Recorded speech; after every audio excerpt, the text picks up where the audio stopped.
감사하신 주님,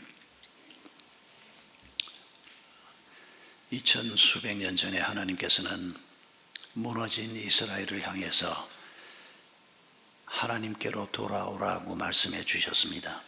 어떤 실패를 경험하더라도, 어떤 문제를 안고 있을지라도 내일을 준비할 수 있다고 하나님께서 우리에게 예고해 주셨습니다. 오늘도 하나님께서 우리에게 간절한 음성으로 말씀하시는 것을 느낍니다. 오늘 우리가 어떤 상황 가운데 있든지 간에 성령의 인도하심을 따라서 내일 우리의 모습을, 우리의 삶을 준비할 수 있다고 주님께서 일러주심을 감사합니다.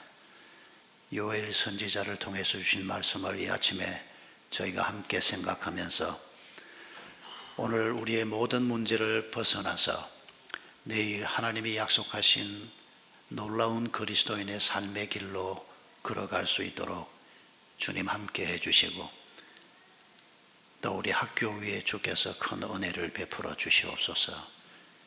예수님의 이름으로 기도하옵나이다. 아멘. 여러분, 지난 6월 27일 날 무슨 일이 있었는지 기억나십니까? 날짜는 다 잊어버렸을 것입니다. 그날 저녁에 한국팀이 독일을 꺾었습니다. 아무도 예측하지 않았던, 이겨주었으면 하는 기대는 했지만은 아무도 예측하지 않았던 참 기가 막힌 일이 벌어졌습니다. 그런데 SNS에 한 치킨집 사장님이 눈물을 흘렸다는 글을 읽었는데, 그게 사연이 그렇게 간단하지가 않습니다. 그날 기뻐서 온 사람 많은데 그런 간단한 얘기가 아닙니다. 한번 화면에 띄워주시겠습니까? 어떤 사람이 치킨집에서 한국 독일팀 축구를 봤는데 사장님 눈물을 흘리시더라. 그런데 여러분, 그 밑에 조그마한 글씨 보입니까? 한국 대 독일 대박 이벤트 1. 한국 1승만 한 골만 넣어도 소주 공짜. 2. 무성부시 소주, 맥주, 안주 다 공짜. 3. 한국이 이기면 소주, 맥주, 안주 공짜는 물론이고 1인당 현금 1만 원씩 지급, 테이블당 최고 30만 원까지 지급. 저 사장님이 울었다는 겁니다. 아마 독일팀 이긴 게 너무 기뻐서 울기도 했겠지만은, 또 한편으로는 이렇게 내가 내일 일을 예측 못해서 아마 그래서 난 눈물도 좀 있을 겁니다. 누가 내일 일을 예측할 수 있겠습니까? 우리도 누구도 못합니다.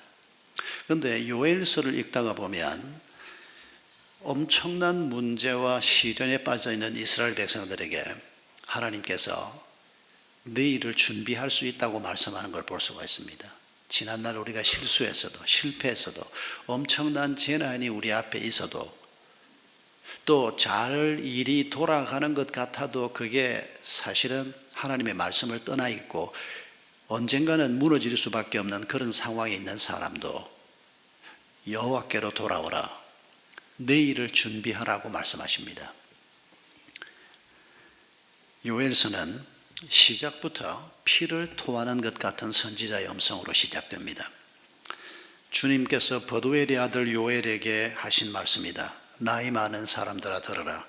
유다 땅에 사는 사람들아 모두 귀를 기울여 들으라. 너희가 살고 있는 지금이나 너희 조상이 살던 지난 날에 이런 일이 일어난 적이 있느냐? 너희는 이것을 자녀에게 말하고 자녀들은 또 그 자녀들에게 말하게 하고 그들은 또 그 다음 세대에 말하게 해라. 이스라엘 백성들에게 무슨 일이 벌어진 겁니까? 도대체 무슨 일이 벌어졌길래, 그리고 그 벌어진 일에 대해서 어떤 점을 다 깨달아라고 얘기하고, 그리고 자기가 깨닫는 것만으로는 부족하고 자녀들도 그걸 깨닫게 하고 그 다음 세대도 깨닫게 하고 그 다음 세대도 깨닫게 해라. 요엘 선지자가 이렇게 말씀하는 이유가 무엇입니까? 이 1장 1절로 3절에서 말하는 이런 일이 무엇인지 큐티하신 분은 다 읽으셨을 것입니다. 메뚜기 재앙입니다. 펄버기선 돼지라고 하는 소설의 이 메뚜기 재앙, 중국에서 있었던 메뚜기 상황을 생생하게 묘사한 장면이 있습니다만은 아마 그보다 여러분이 더 가까이에는 화면에서 최근에 지난 수년 동안에 중동 지역이나 어느 지역에서 수백만 마리의 메뚜기가 날아가는 영상을 아마 한 번쯤은 다 보셨을 겁니다. 어쩌면 그렇게 많은 메뚜기가 어디에서 다 나타난 건지, 이게 가끔씩 나타납니다. 요즘도 10m, 20m의 두께로 수백만 마리의 메뚜기가 지나가는데, 이게 한번 지나가면 살아있는 모든 게 다 없어져 버립니다. 모든 초록빛깔이 다 없어져 버립니다. 본문에서 군대라고 하는 표현도 씁니다만은 실제로 잔혹한 군대가 와서 모든 걸 휩쓸어 버리는 것처럼 메뚜기 재앙은 그런 모습으로 이스라엘 백성들 가운데 임했습니다. 1장 4절에 보면 풀무치가 남긴 것은 메뚜기가 갉아먹고, 메뚜기가 남긴 것은 누리가 썰어먹고, 누리가 남긴 것은 황충이 말끔히 먹어버렸다. 처참한 상황을 얘기하는 겁니다. 1장 6절에 셀 수 없이 강한 메뚜기 군대가 우리의 땅을 공격했다.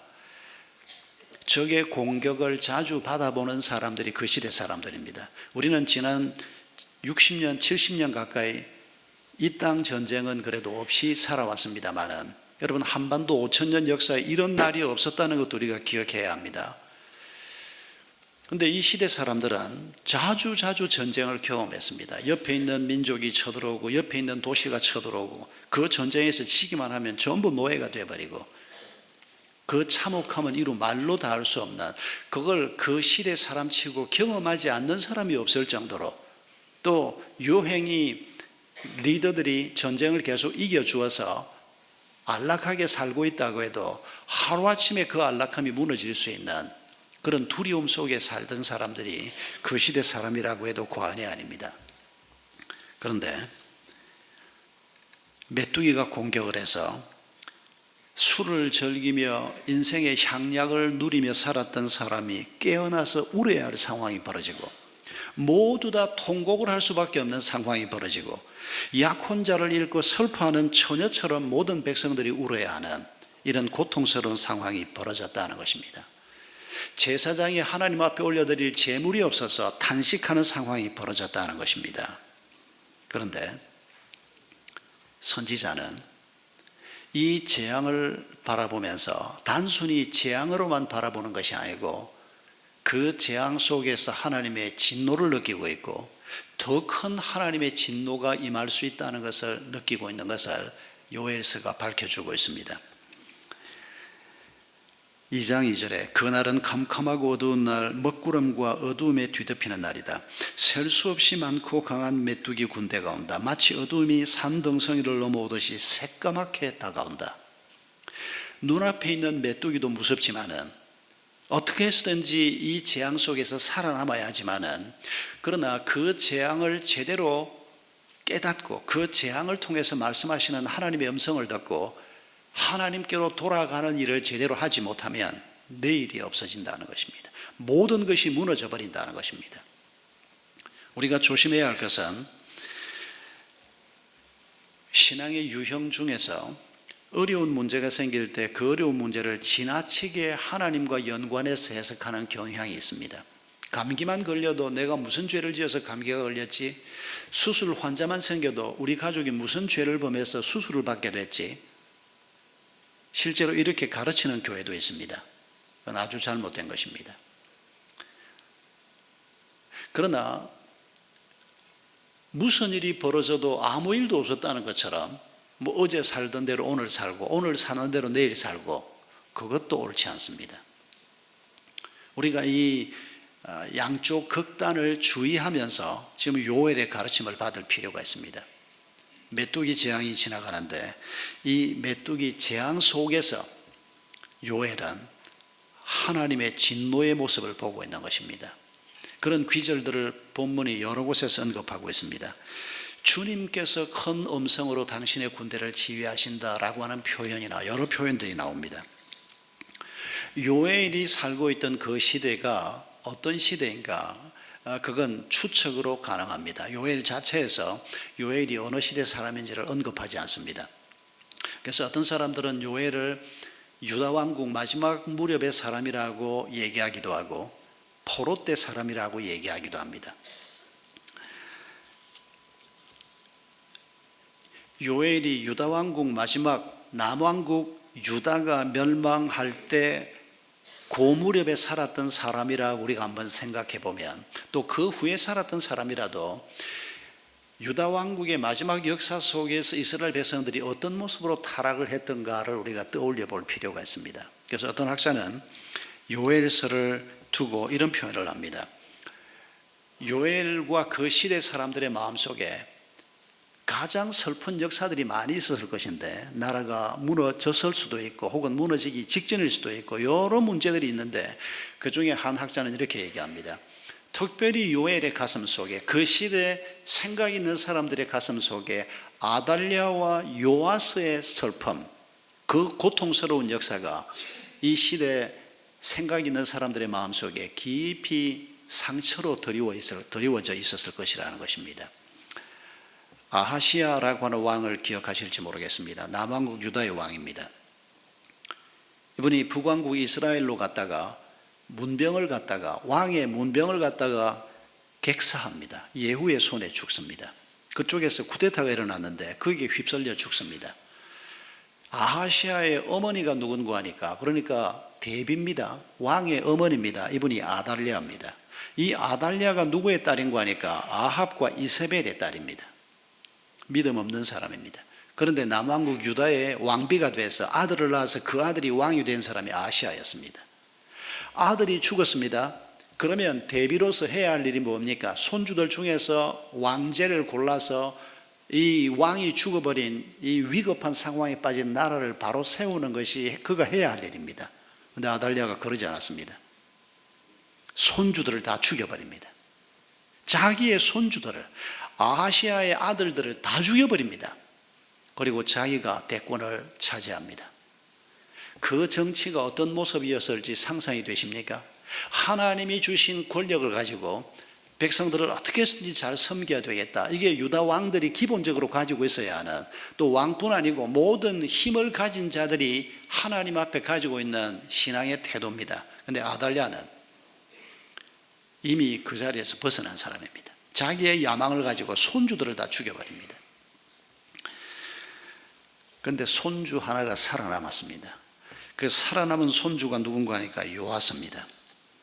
누구의 덕분에 살아남는가 하니까 고모와 고모부의 덕분에 살아남습니다. 고모부가 여호야다라고 하는 제사장이었습니다.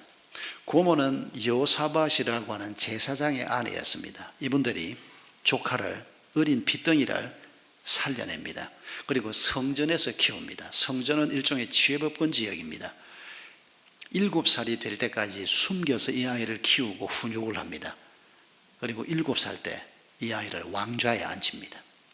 혁명이 또다시 이루어진 겁니다. 요아스가 제사장인 고모부의 지도를 받으면서, 그리고 어릴 때 그분들의 양육을 받으면서 초기에는 좋은 왕으로 자랍니다. 그런데 시간이 지나면서 여호야다가 죽은 다음에 요아스가 변질되기 시작합니다. 간신들의 말에 귀를 기울이고 우상 숭배의 길에 빠져듭니다.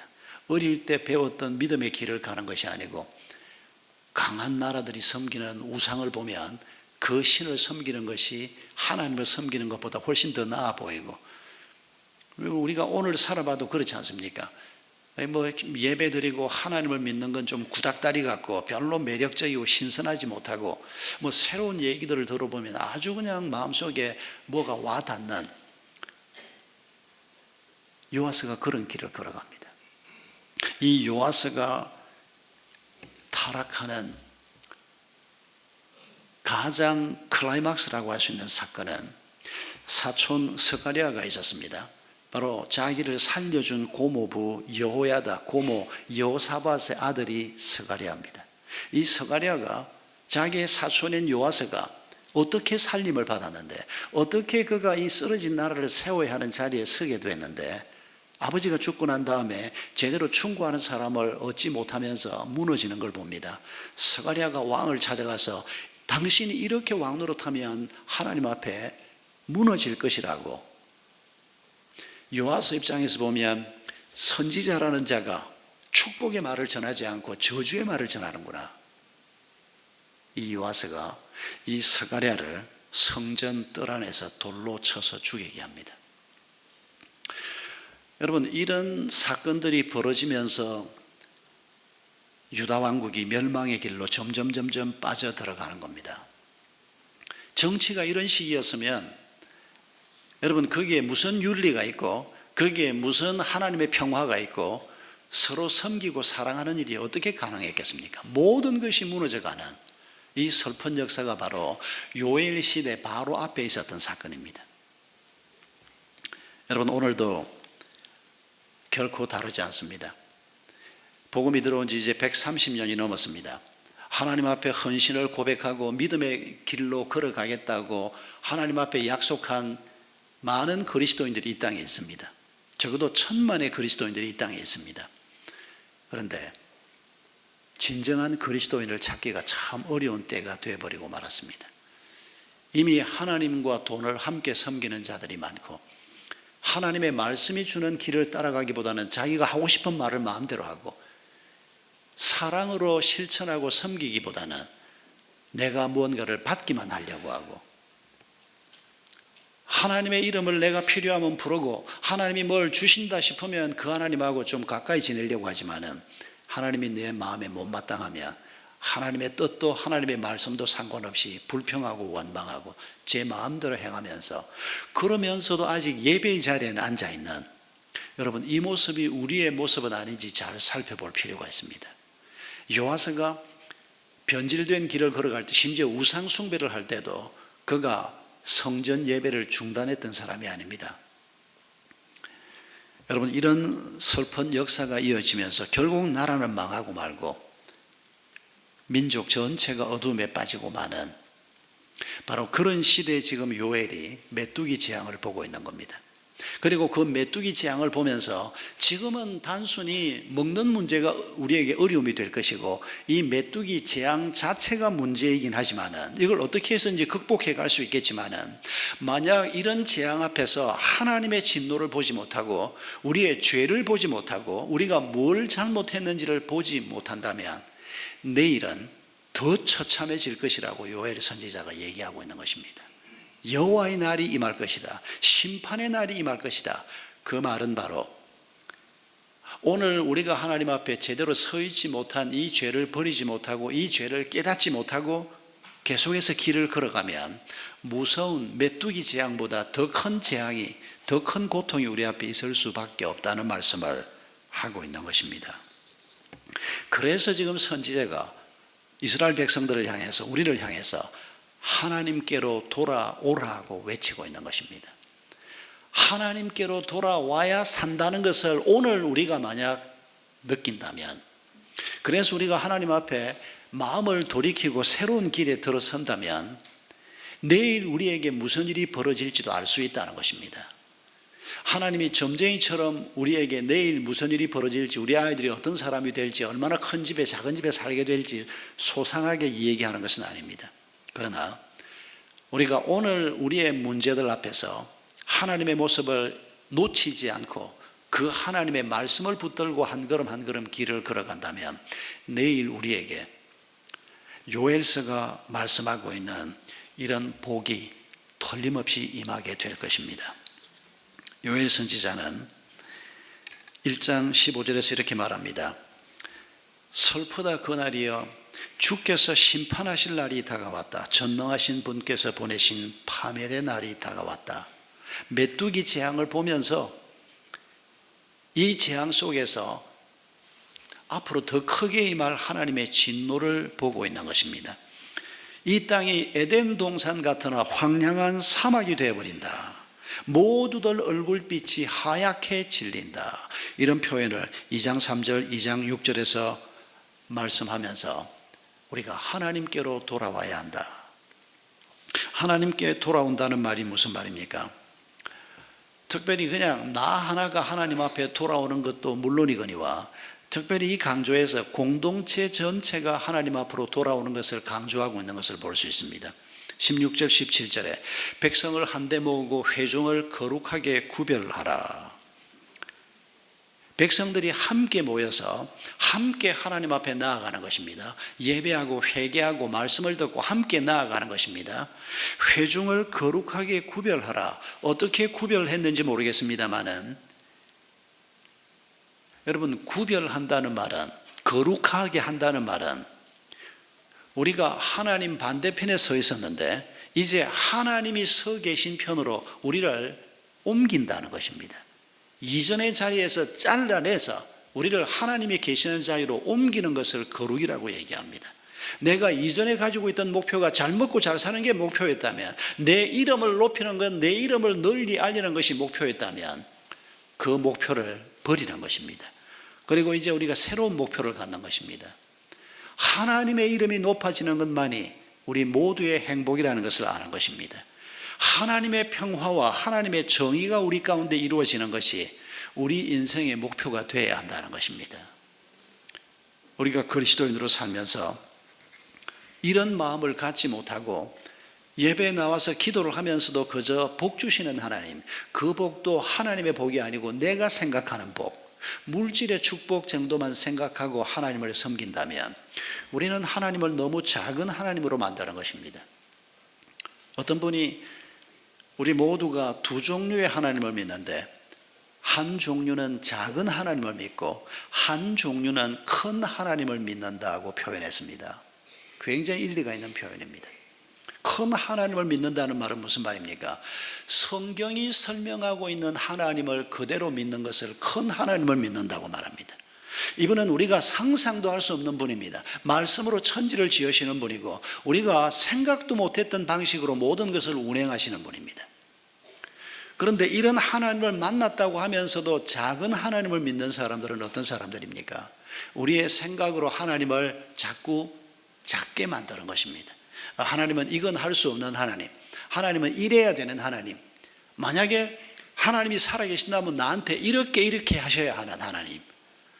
신앙생활을 하면서 성경이 말씀하는 하나님을 내가 믿고 따라가는 것이 아니고 내가 축소시킨 하나님, 내가 자꾸 하나님을 왜곡시키고 비틀면서 내가 그린 하나님의 모습을 마치 진짜 하나님의 모습인 것처럼, 뜻밖에도 우리 모두가 이런 실수를 범하고 있습니다. 하나님은 크신 분입니다. 그래서 2000수백 년 전에 요엘을 통해서도 한 사람이 메뚜기 재앙을 보면서 그 재앙이 재앙으로만 끝나는 것이 아니고 앞으로 우리가 지금의 이 죄의 자리에서 벗어나지 않으면 더 큰 재앙이 임할 수 있다는 것을 깨달으면서 하나님께로 돌아가자, 모든 백성들이 다 하나님께로 돌아가자, 장로들을 불러 모으고 어린아이들과 젖먹이들도 불러 모으고 신랑도 신방에서 나오게 하고 신부도 침실에서 나오게 하고 제사장들도 하나님 앞에 울면서 호소하게 하는 모든 사람들이 함께. 왜 모든 사람이 함께 와야 합니까? 하나님의 축복은 우리 한 사람에 대한 축복으로 끝나는 것이 아니기 때문입니다. 우리의 가정에 대한 축복으로, 모든 공동체에 대한 축복으로, 그리고 우리를 통해서 이 시대에 하나님이 주실 축복으로 이어지기 때문입니다. 회개의 기도를 이렇게 올려드리라고 2장 17절에 말하고 있습니다. 주님, 주님의 백성을 불쌍히 여겨 주십시오. 주님의 소유인 이 백성이 이방인들에게 통치를 받는 수모를 당하지 않게 해주십시오. 세계 만민이 그들의 하나님이 어디 있느냐 하면서 조롱하지 못하게 하여 주십시오. 우리가 진심으로 하나님 앞에 이런 기도를 올려드린다면 하나님은 우리의 기도에 응답하실 것입니다. 그래서 요엘은 이렇게 말합니다. 18절 19절에 그때 주님께서 땅이 당한 일로 마음 아파하시고 당신의 백성을 불쌍히 여기셨다. 주님께서 백성에게 대답하셨다. 내가 너희에게 곡식과 포도주와 올리브 기름을 주어서 아쉬움이 없도록 하겠다. 다시는 다른 나라가 너희를 조롱거리로 만들지 못하게 하겠다. 하나님께서 축복을 약속하고 계시는 것입니다.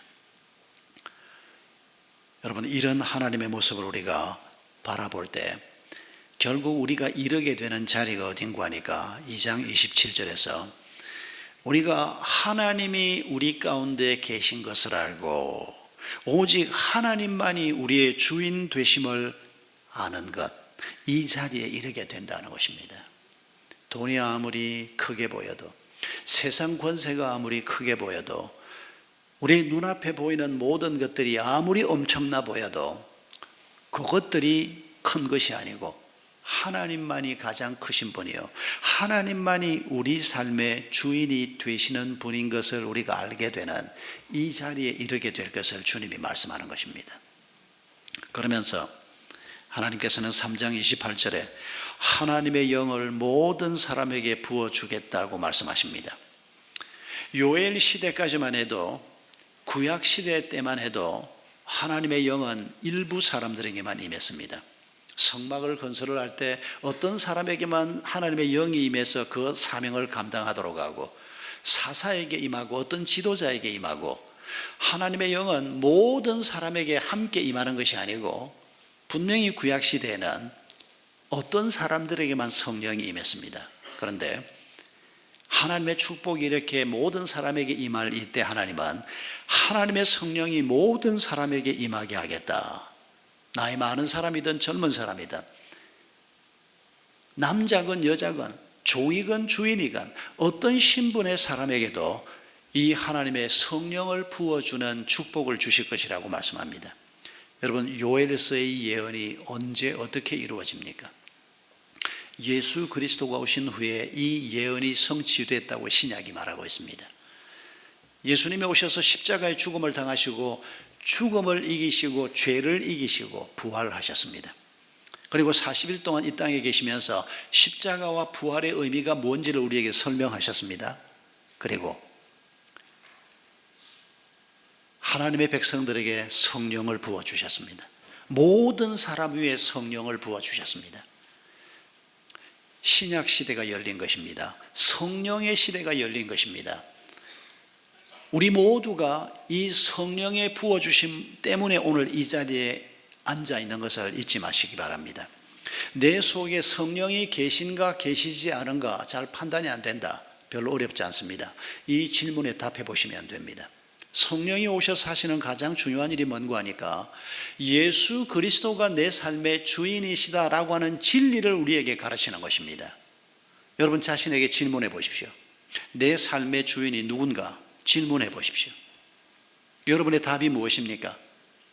내가 잠깐 흔들릴 때도 있고, 내가 잠깐은 돈 때문에 어려울 때 돈이 주인 노릇하는 것 같고, 사람들에게 무시당할 때 내가 사회적인 지위가 좀 더 높았으면 무시당하지 않을 텐데, 이런 생각에 휩싸여서 잠깐 우리가 놓칠 때는 있지만은, 그러나 고요히 앉아서 생각해 보면 오직 하나님만이 내 삶의 주인일 수밖에 없는 이 고백을 우리가 이 시간 할 수 있다면 당신 속에 성령이 계시는 것입니다. 성령이 우리에게 이걸 깨우쳐 주시는 것입니다. 이 성령이 온전히 우리를 이끌어 가도록 우리가 하나님 앞에 엎드려야 하는 것입니다. 우리가 여호와께로 돌아온다는 말은 바로 이 하나님의 성령이 우리를 인도하는 길에 철저히 선다는 말입니다. 2000수백 년 전에 하나님께서 이런 말씀을 주셨습니다. 오늘 우리가 메뚜기 재앙 같은 고통을 안고 있든지, 오늘 우리가 어떤 흉측한 일을 당하고 어떤 상태에 빠져 있든지 간에 우리가 오늘 여호와께로 돌아오고자 하는 결단을 하고 우리를 거룩하게 구별하는 이 결단을 하면 내일 우리에게 어떤 일이 벌어질 줄에는 예측할 수 있습니다. 한국팀이 독일팀을 이겼다고 사람들은 이변이라고 얘기합니다. 월드컵 역사의 두 번째 이변이라고 얘기합니다.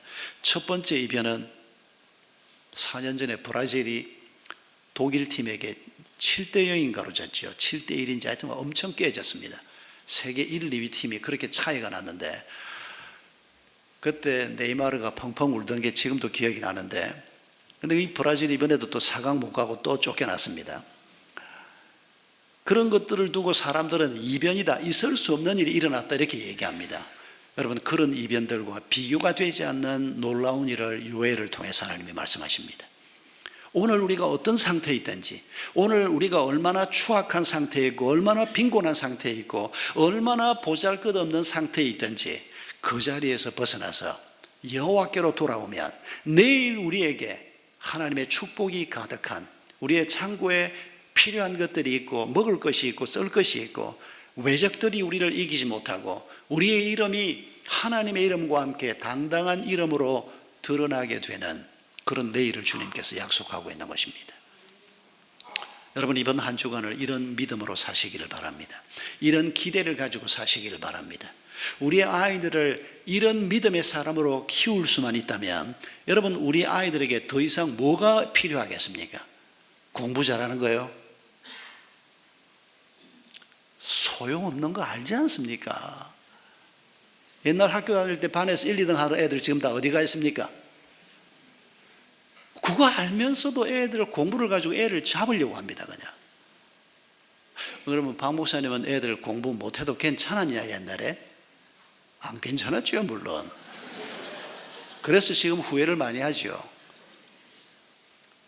여러분, 우리가 하나님의 지혜를 가지고 우리의 삶을 돌아보고 우리 아이들의 삶을 돌아보고, 그런데 이게 혼자 할 수 없는 일이니까 공동체가 함께 하니까, 그래서 우리가 함께 지금 이 길을 걸어가면서 내일을 준비할 수 있는 이 하나님의 말씀을 우리가 오늘 다시 한번 마음에 받을 수 있기를 바랍니다. 우리 함께 기도하십시다.